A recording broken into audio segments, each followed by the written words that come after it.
Join me, Mark Windows, for Windows on the World live every Sunday 9 to 11 p.m. GMT. Check out our archive and programme stream at windowsontheworld.net. Good evening, everybody. Welcome to Windows on the World after a very full week of shows on Republic Broadcasting Network. I have Sandy Adams here tonight. We're going to be talking about what we've been talking about all week and more, because there's news in all the time. This lockdown, the way it is actually developing, the news that pubs were opening, what's been going on over the weekend with this exodus to everywhere, people crowding into places, and pubs opening with the most ridiculous rules, and some pubs not adhering to the totalitarianism, which is quite interesting too. But we've covered a lot this week, and do please go back into the archive and listen on Republic Broadcasting Network, or you can go to windowsontheworld.net and you can click on the archive on the homepage of Windows on the World. So we've been covering this whole pantomime in great depth, and it is turning now into a kind of pantomime because the rollout doesn't make any sense anymore. We're going to make some sense of that tonight. And we've been looking this week at things like the UK Behavioural Insights team of the British government, which says humans are normally creatures of habit. Much of our behaviour is deeply ingrained and automatic. However, life events such as a birthday, a new year or moving house can be highly effective in disrupting habits and motivating us to change our behaviour. It then goes into what behavioural science is and the fresh start effect. It says here, for example, more of us are calling friends and family, exercising at home and volunteering in our local community. This is, of course, the big communitarian plan. Everyone becomes an enabler and a citizen spy. This was the whole purpose of the big society in 2010. It says here, of course, not all change is good, with nearly 50% of Britons saying they have put on weight since lockdown due to changes in routine. But what happens once restrictions start lifting? It says it would seem that the majority of us don't want to snap back to our old routines. So the new normal is being embraced by the British population. They're enjoying not being able to go anywhere, enjoying wearing masks, enjoying what the 5-foot plasma screen is telling them without any foundation evidence. And they are now going to become citizen spies. We're going to get into that tonight. We have the documentation from a London council which has been rolled out all over the country about the way the lockdown is going to be implemented and how citizen spies and useful idiots are being recruited to keep you all in line. So yes, it says here that a recent YouGov survey found that 85% of Britons want to see at least some of the personal or social changes we have experienced to continue post-lockdown. Now, I don't know anyone who wants this to happen. Maybe you do, but I certainly don't. It says, however, even with the best intentions, we can't rely on these habits sticking organically. This is where the nudging comes in, or basically the psychological subversion. It says, our behaviours are hugely influenced by our environment, and so many people will need an additional nudge to stick with the new behaviours as their routines and lives return to some, wait for it, normality. Well, isn't this fantastic? The new normal is here. Well, in actual fact, I've realised that you can live outside the new normal. All you have to do is carry on as normal, or you can become unpredictable. We've been talking about that this week. When a template is rolled out, it doesn't matter whether it's a protest, whether it's a virus, or whether it's any other event which has been put there to steer an agenda. All you have to be able to do is comply with or reply to the compliance with unpredictability. And we've been talking about this quite a bit, because when you put a template out, it's only a template, that's all it is. And it doesn't matter whether it's a protest, whether it's a virus or anything else. So I think I've outlined that point enough. It says here, though, that the Department for Transport, this is a letter from the Department of Transport to the English councils. It says, close main roads to cars, reallocate space to cyclists and pedestrians. Now, a lot of you have been getting in touch about this and saying it's happening in your local area, whether it's a town, city or village. And yes, it is all part of Agenda 21. I started reporting on this in 2014 when roads started to be closed in a North London borough, Waltham Forest, and they called it Mini Holland. Now, this has spread all over the world because it's part of Agenda 2030, the UN Global Action Plan to get you out of your car and onto a bicycle or walking. And of course, this is totally impractical for people who've got businesses or anyone who has to travel with maybe children in the car and take them to school. But they haven't factored any of this in. They are just psychologically steering people away from cars, and they're doing it through attacking motorists, through these pro-cycling groups, and through the usual shaming and kind of subversion. So, yeah, it says here, this is actually from Forbes magazine, from Carlton Reid, who's a senior contributor on transportation. It says millions of pounds will be released as soon as possible so that work can begin at pace on closing roads to through traffic, installing segregated cycle lanes, and yes, you got it, widening pavements, says a letter sent to English authorities on May the 27th. Now, this is very interesting because I'm in a small town at the moment and they've closed off their high street and they say it's all about social distancing. But just before this all happened at the local council meetings, they were lobbying to pedestrianise the road. So all of this has been thought of for a very long time before. I was told 15 years ago in the borough that I used to live in, London, that it was going to change irrevocably. And it certainly has. So these plans have been afoot but hidden for a long time. It says, to receive any money under this or future tranches, you will need to show us that you have a swift and meaningful plan to reallocate road space to cyclists and pedestrians, including strategic corridors, continues the letter, signed by Robert Furness, Deputy Director of the Department for Transport in London. The letter tells local authorities that walking and cycling are now essential. Well, they will be if you can't have a car. It says that for the forms of transport, walking and cycling, that can help us avoid overcrowding on public transport systems as we begin to open up parts of our economy. Furness, who works for the Active and Accessible Travel Unit, what's it called? The Active and Accessible Travel Unit within the Department for Transport, stresses, we have a window of opportunity to act now to embed walking and cycling as part of new long-term commuting habits and reap the associated health, air quality and congestion benefits. Everybody wins. And of course, we have a useful idiot who's imposing this through the government, an unseen useful idiot, journalist Andrew Gilligan. Oh, wasn't he the Andrew Gilligan who turned up at the opening of Mini Holland in Waltham Forest with the change agent Clyde Lokes, who is now implementing livability, yes, the same strategy in Oxford, all on the back of climate change. Remember climate change? Yes, we're going to hear more about that soon as well, because climate change is coming back. This is part of the ramping up of the Agenda 21 policies. We've only been talking about it for about 10 years, but now it's all coming to fruition very quickly. But it says here, £250 million of emergency active travel funding was announced by the Department for Transport earlier in the month. 25 million of which will pay for 25 million of which, listen to this, 25 million of which will pay for £50 cycle repair vouchers. The first tranche of 45 million will be released as soon as possible so that work can begin at pace on closing roads to through traffic, installing segregated cycle lanes and widening sidewalks or pavements, adds Furness. While welcoming the spread of pop-up cycleways, Furness says they could be more difficult to implement quickly. So local authorities should prioritise point closures, that is, closing certain main roads or parallel side streets to motor traffic. Many of these closures and associated pop-up cycleways may be temporary. But a survey for the local authorities reveals that the Department for Transport will also consider permanent segregated cycleways and new permanent footways and paint on these cycle icons everywhere. Now, they're already done with the social distancing. Now, the thing is about this.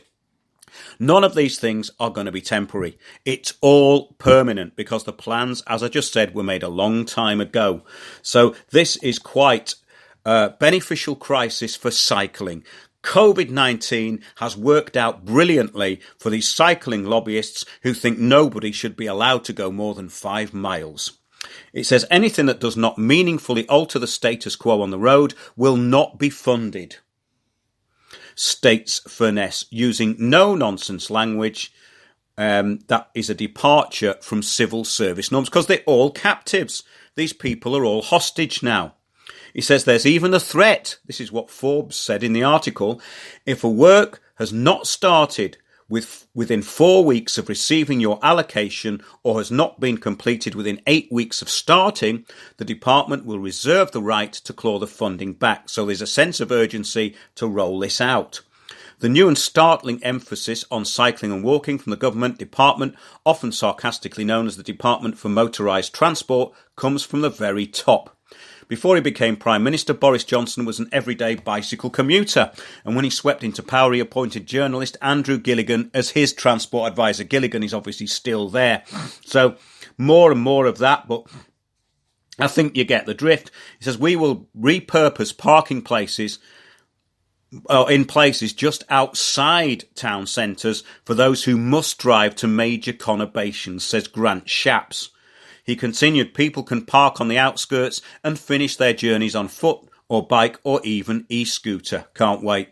He predicted that he would not return to how things were. We would not return. Get this, we would not return to how things were, but come out of this recovery stronger by permanently changing the way we use transport. So basically, all of these people are now part of the Agenda 21 rollout through COVID-19. Andrew Gilligan, London's cycling czar from 2013 to 2016, has had a low profile since joining 10 Downing Street. Well, it's a very low profile, isn't it? Nobody knew about it. He has been working hand in glove with the civil servants on the active and accessible transport team. And I can reveal, says the article, that his fingerprints are all over the hard-hitting letter to local authorities. Gilligan has strong views on cycling and on the ills of mass motorisation. Last year, he told Cyclist magazine that the vast majority of road space is given to the least efficient users of it. Well, that's all very well for him to say, but he doesn't have to cart around 2 tons of tools in the back of his van, does he, really? All he does is make comments and write the occasional article. So, yes, it goes on and on and on, but that's generally the gist of that. Now, I'm going to bring Sandy Adams here because Sandy's got something to talk about, which is in pretty much the same vein. So, yes, Sandy, what have you got for us? Well, I've been talking to people today because obviously everything's opening up in the town, and there's people who are operating in very different ways in the town. There's one cafe where a chap today was refused entry because he didn't have a smartphone and he couldn't actually use the track and trace app, and he was refused entry into the cafe. And they did offer to take his temperature as he walked in. And then there's other places that are saying, actually, we're not going to make this mandatory. It's voluntary. If you do want to put your details down on a slip of paper, request a slip of paper, we will be destroying it after 28 days. And so there's people doing things very differently. But I was a bit sort of worried about one particular aspect, which was one of my musicians said today that his friend was doing a gig in Weston-super-Mare yesterday evening. It was a single pianist in a restaurant in Weston-super-Mare, and the police were called and he had to stop performing. And I suddenly realised, and he said this is a form of torture. And it's a form of torture.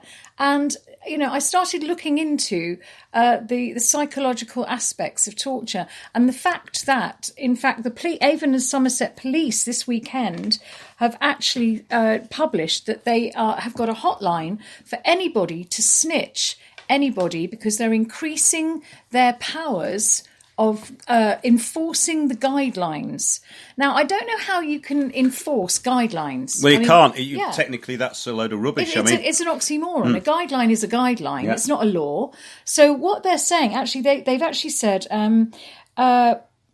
Now you will be able to report those breaching the coronavirus lockdown to police this weekend.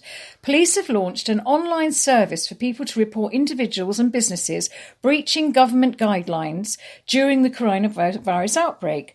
Avon and Somerset Police have been granted additional powers to enforce the government guidance around COVID-19 as part of a new public health regulation. Now, this is also ill-defined, and I don't see how they can do this. And what they're trying to do is destroy every aspect that makes us happy, if you like. And I've been looking at how these guidelines really, they are trying to enforce them. And the restrictions are in place to break our will and our spirit and our resistance. We know this. And it's to do this, to bring in this reset. It's because New World Order, whatever you want to call it, the Fourth Industrial Revolution, the Green New Deal, the reason they're doing this is so extreme and radical. They actually... They'd be fought on every front if they didn't break us down first, because the restrictions that are coming in with all this stuff, with the Fourth Industrial Revolution and the Green New Deal, restrictions are going to be really, really strong, and they have to break our will before they bring all these things in. And, they want to break up families, destroy the economy, keep children out of school. They end up having school, all teachings online. All of this will be coming in, and it will demoralise people. They can put the schools online. They can change to online health. They can outsource our policing to private companies and tech giants. And this is all happening right in front of us. All our data will be harvested by the tech. And we've got all this coming. And what, unfortunately, they're trying to do is break our will. And I was looking at something that somebody sent me today on the...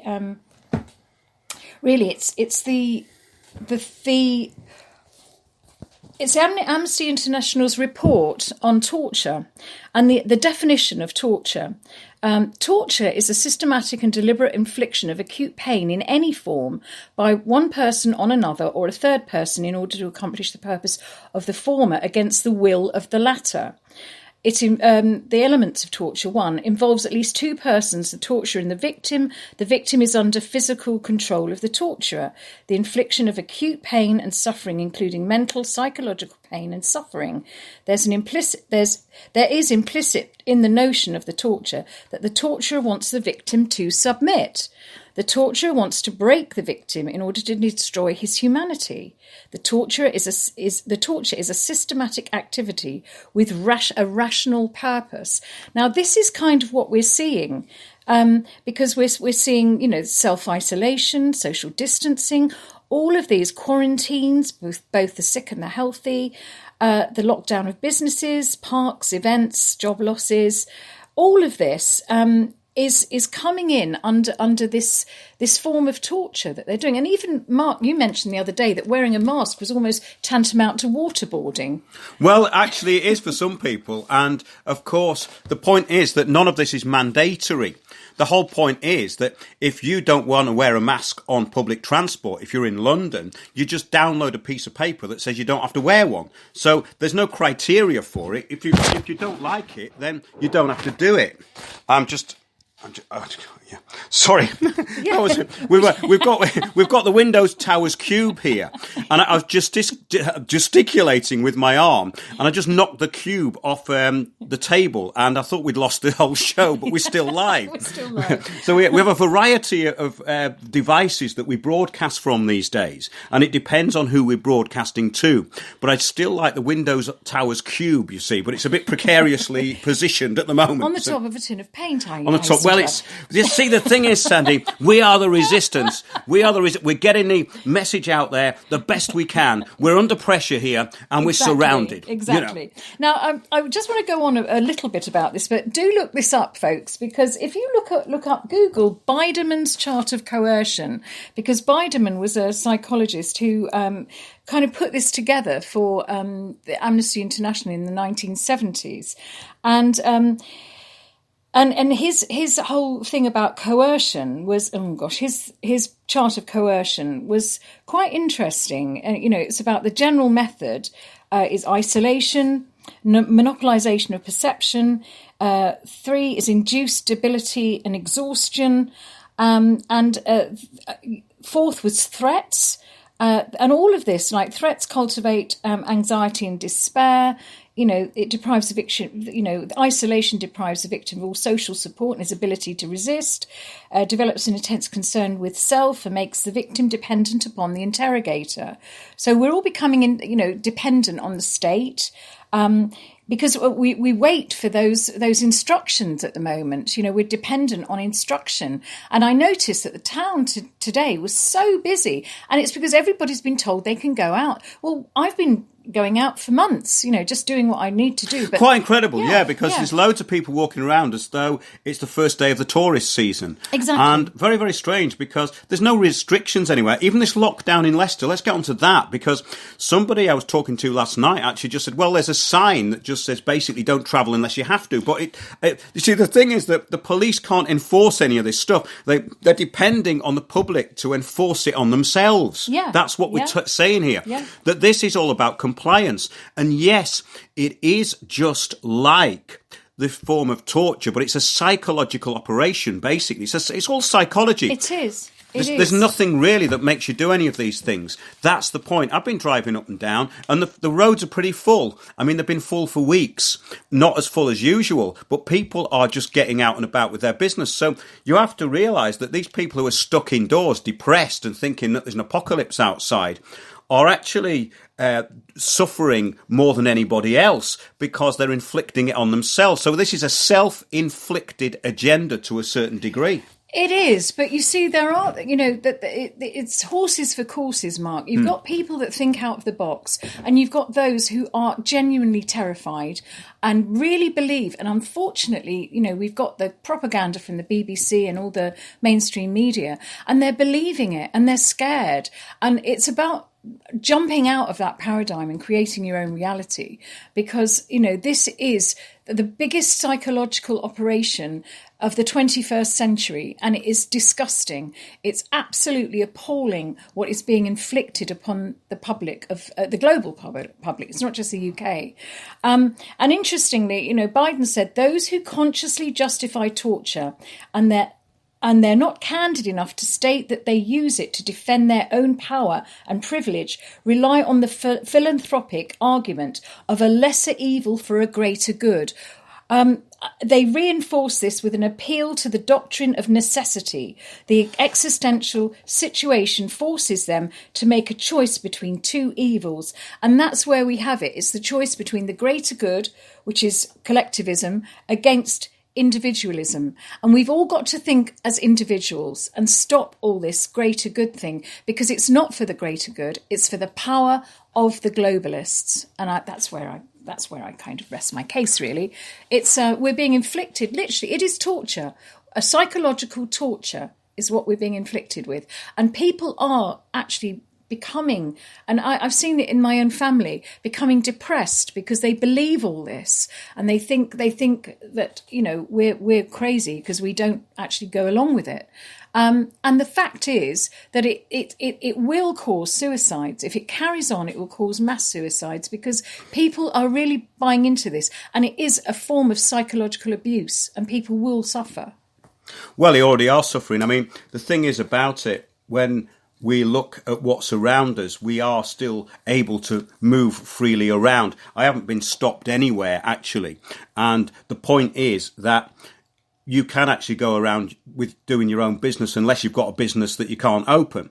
And yes, it's a real test now of who is compliant and who is able to think for themselves, because when you go into these pubs and shops, especially pubs, I mean, Marston's have already said that they're not going to really be inflicting this nonsense on people to the degree that a lot of these wine bars and pubs that have been advertised on Facebook, people have put the most absurd things on there.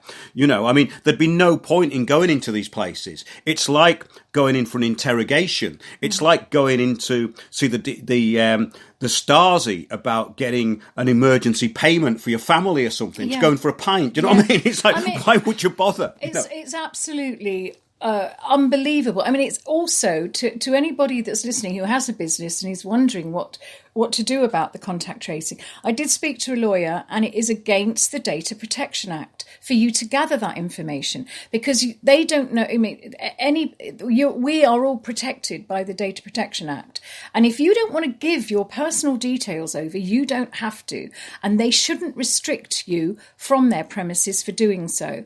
I think it really is. It's a data harvesting operation, and we all know what they want to do with the data. They want to financialize it, and we know that data is the new gold, it's the new currency. It will be in the future, along with carbon taxes. This is why this has all been set up.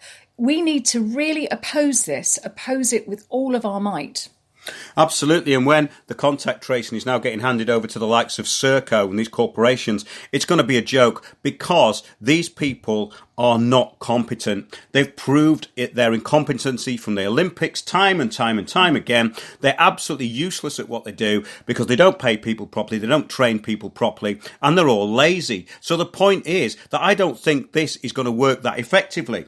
It can only work effectively if it's rolled out by the mega corporations, and then they make this tracing app completely compulsory. But the point is, at the moment, that none of this should really even have to impinge on you unless you go to a pub or you go somewhere that's got a lot of the public in and they're actually complying with this stuff. And as we know, a lot of places aren't complying with it. So the way forward is to actually be able to form underground groups and just get on with business as usual for the time being. The only thing is, Mark, my concern is that, as with everything that we've been dealing with in the last few years, this whole division of opinion, pitching people against each other, be it, Brexit Remain, be it, climate change, whatever it is, this will completely divide whole communities, because you'll have people that really do believe this and will want to go into places that they consider safe,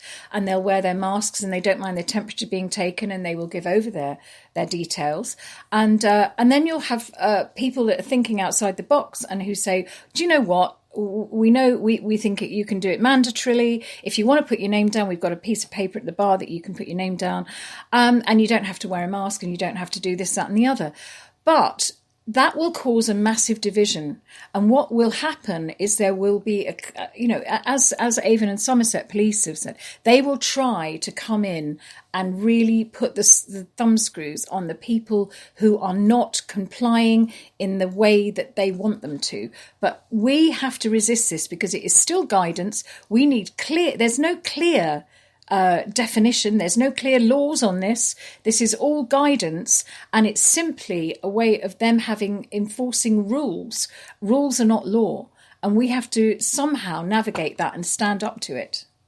Well, that's absolutely correct, yes, and it's really going to be interesting over the next few months to see what happens, because obviously the coronavirus deaths have dropped off the radar. I mean, they can't even keep that up, even with the fraud of counting people twice and all the rest of it. It's still fallen flat on its arse now, and this is the point. So they are going to bring it back in September. They're already saying this. I've been looking at this stuff for weeks on end now, and I think a lot of the listeners will know this too. But yes, they're already talking about it as though it's going to happen. So in that case, it is going to happen. So they're going to have to go for this second wave. And yeah, it's interesting, because I've been looking at how these local authorities, I've always known that the local authorities are the key to this. They're the ones who are going to implement it locally. The police aren't necessarily going to do this because there's not enough of them. And really, it's down to people who are mentored into the snitch program. So the councils are trying to mentor people into the snitch program. Got some information on that for you now. This is from a report that was sent to me called the Local Outbreak Control Report. This one's from Waltham Forest, one of the most communitarian Stasi councils in the whole of the country, and the one that implemented the Agenda 21 policies in a more draconian way than any other council in the country had done before. It says we adapted 2,325 metres of pavement and suspended footway parking in a number of locations to make social distancing easier in the streets of our boroughs and to facilitate active travel, mean walking or cycling. Which is hilarious. It says, we are aware that a majority of our population within Waltham Forest do not have access to a car, meaning that accessibility of the drive-in and mobile units is affected. Well, the reason they don't have access to a car is you can't park there and they've closed all the roads. That's probably the reason people don't have access to a car, you know. It says the local outbreak control plan will specifically address the needs of our community. Oh, our community. Who's actually saying this, our community? I wonder if it's some well-paid bureaucrat who just has been parachuted into a position for 6 months in the local council. I think it could be, don't you? I think it could be. Yes. I think it could be. I mean, I heard some reasonably good news today that our council have run out of money because they've got parking wardens with cones at the top of each part of where it's all blocked off. Yes. And they have to move the cones when the buses come along. And they've run out of budget, and so they can't enforce that anymore. So they're going to implement a one-way system so that you'll only be able to drive down the high street one way. And they've closed off 3 roads, actually. On one of the roads is where I've got my business. They've closed off 3 roads, and they're going to continue to close those, but it will be a one-way system. Yes, well, it's already pretty chaotic. It's the same template everywhere. As we know, it's been rolled out all over the place. So let's hear what Waltham Forest had to say, because it's the same as every other council in the country. It says they're going to establish a 50-person representative citizen panel to test and improve our approach to enable greater engagement with any tracing and any lockdown requirements. 50 Stasi, useful idiot snitchers are needed to start this ball rolling in Waltham Forest. Now, this council is insidious. They want to know everything about everybody. They are, however, completely and utterly useless at what they do. I've won several court cases against them. They are incompetent to a degree which is very satisfying.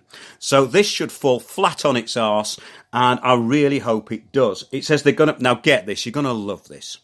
They're going to recruit legend volunteers. So these people are going to be legends. We talked about this during the week. Now, you know when you used to be able to go to a pub and they used to say, oh, he's a legend. And all as you see is a mouthy drunk who can't stop basically showing off. Well, they're looking for those sort of people, legend volunteers, to share information and engage with communities, including those who are harder to reach. Oh, yeah, that means basically knocking on people's doors or spying on them. Train frontline staff in test and trace procedures and offer training to VCS group. It says here, VCS groups. So, yes, it says they want to link with regional partners to ensure consistency of approach across the region. E.g., the example is in their approach to enforcement. So we're already talking about enforcement here with these useful idiots who do not have the authority to do that. They will act beyond authority. They will be sending round their civil enforcement officers from NSL. You know, those people, the ones who photograph you or wait to photograph you when you drop your cigarette end in the street. The ones that I actually took down a few months ago. I've got one of their websites removed. You can see that on windowsontheworld.net. Won't go into it now. But basically, this is quite incredible because this is being rolled out everywhere. They want to ensure London Test and Trace campaign is widely disseminated across the borough through core channels and in high footfall areas, using legend volunteer capacity to share information at a hyper-local level to tackle, wait for it, to tackle misinformation and provide reassurance. Well, I think people can get their own leaflets printed and give them out to the public about the council misinformation on just about everything that they do in Waltham Forest. But however, what you've got there is a load of compliant yuppies who moved in, who think cycling and not being able to go anywhere by car is a great idea. So we are up against it a bit. But yes, it's going out all over the country. They want to hold webinars to communicate with schools, places of worship and business about the outbreak plan. Scenario plans, it says here, to enable swift mobilisation of information dissemination relevant to outbreak circumstances. It goes on and on and on. But basically, we've been through this in our shows this week on RBN, Republic Broadcasting Network. But it does say, we are aware that a majority of our population within Waltham Forest do not have access to a car. Now, this, I just love that. I had to reiterate that again, because it's due to the actions of the council that people don't have access to a car. So basically, everybody wins. And that's really where we're up to. It says Governance Forum's Local Outbreak Control Board Chair. Oh, they've got a new title for the useful idiot who's the leader of the council, Claire Coghill. She's a Governance Forum Local Outbreak Control Board Chair. Oh my gosh. I like the fact there's governance in there. They've got to put governance in there. You have to put governance in there rather than government, because governance is totally different than government. That's what we're living under, is global governance, not government. That's it. The purpose of this board is to oversee the coordinated, transparent response to the prevention and management of local COVID-19 outbreaks and collaboration across the region. Well, yes, they are transparent. We can see right through them, basically. Yeah. It says the board will provide and ensure members, relevant officers, partners and members of the public have oversight of the implementation of the local outbreak control plan. So this is all coming to you, folks. This is what your local council is planning for you. So all those busybodies who they were recruiting from 2010 onwards as part of this big society, all of these NGOs, Citizens UK, community organisers and all the rest of it, these are the people who are going to be imposing misery on you in the future. So bear that in mind and act accordingly. Now, I'm going to sign off in a minute unless Sandy's got anything else. No, I mean, I think I've sort of covered it, really. I think I've covered the torture bit. I mean, just also that it's the four elements, in the four elements of torture. The fourth one is the torture. Torture is a systematic activity with a rational purpose, and this is really interesting that we've had systems put in place, and they've given them a rational purpose, and that's the psychological mentoring that we've had. We've had things like agreements about the status and reaction to the pandemic. We've had regular briefings, which is the systematic briefings that we've had. Everything's been sort of done very systematically with a kind of homogenous rollout globally. And so it's been very systematic.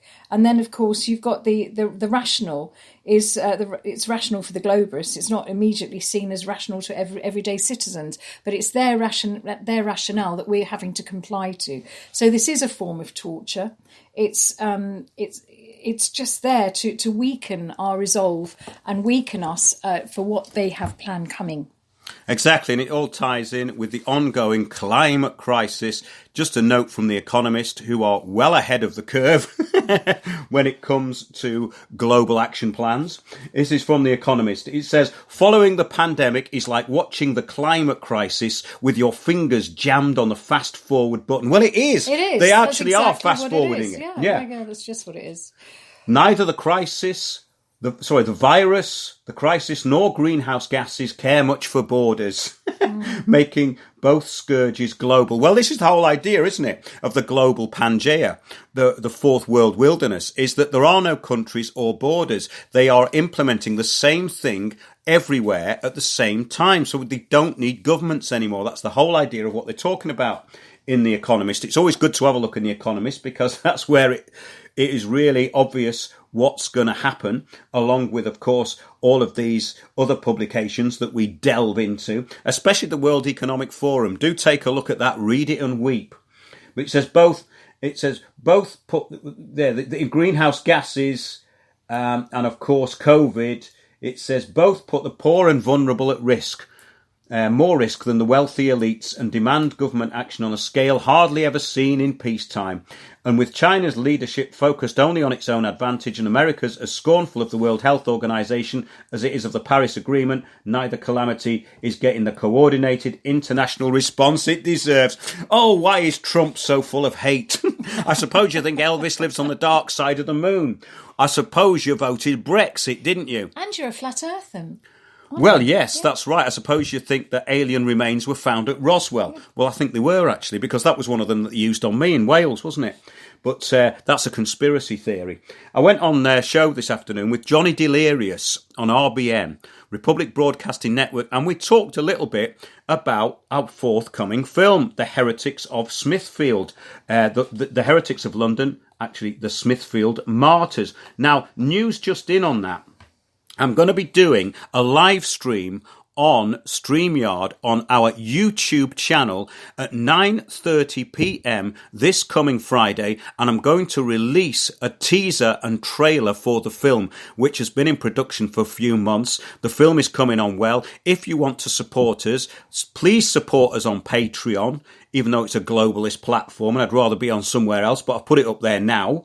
So that does help us if you support us on Patreon. Also, if you support us on Patreon, you'll get a copy of the film, a hard copy, a DVD, limited edition copy, before it goes anywhere else. And this is our way of involving people who listen to the show, giving them something, and make it a bit of a, wait for it, community. A little bit of a global community. A bit of a global community. Yeah. Good. Well, we could have our own Stasi spies out there, couldn't we? We could. We could. You know, we've got to beat them. But yeah, doing that 9:30 p.m. this Friday. Go and have a look what it's all about. Go to patreon.com. Go to windowsontheworld.net. Follow the Patreon link, and it's Mark Windows Patreon. You put that in. All the information about the Heretics of London, the Smithfield Martyrs, is on there. Fascinating story, and it is very relevant to what's going on now, because a heretic or heresy merely means able to choose. So if you are able to choose, then that is a good thing, because we are in a time where choice has been removed, but our consent is still needed.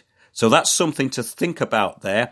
All this has to be done with consent. And remember that guidelines are not law. So that's it from Windows on the World. Join us tomorrow, if you like, on Republic Broadcasting Network at 6 p.m. Sandy's on there, few days a week. We're getting some very interesting guests on also, and the information that we're putting out is rapid and very condensed. So if you'd like a summation of what's going on in the world, yes, do have a listen to Windows on the World. Remember to join us here on Sunday, and also our live stream this Friday on our YouTube channel while that's still there. And that will be all about the Heretics of London, the Smithfield Martyrs. You can find more about that in our back catalogue. So that's it from me. So good night from me. And good night from me. Thanks a lot, Sandy. Bye. And see you all soon on Windows on the World. Join me, Mark Windows, for Windows on the World live every Sunday, 9 to 11 p.m. GMT. Check out our archive and programme stream at windowsontheworld.net.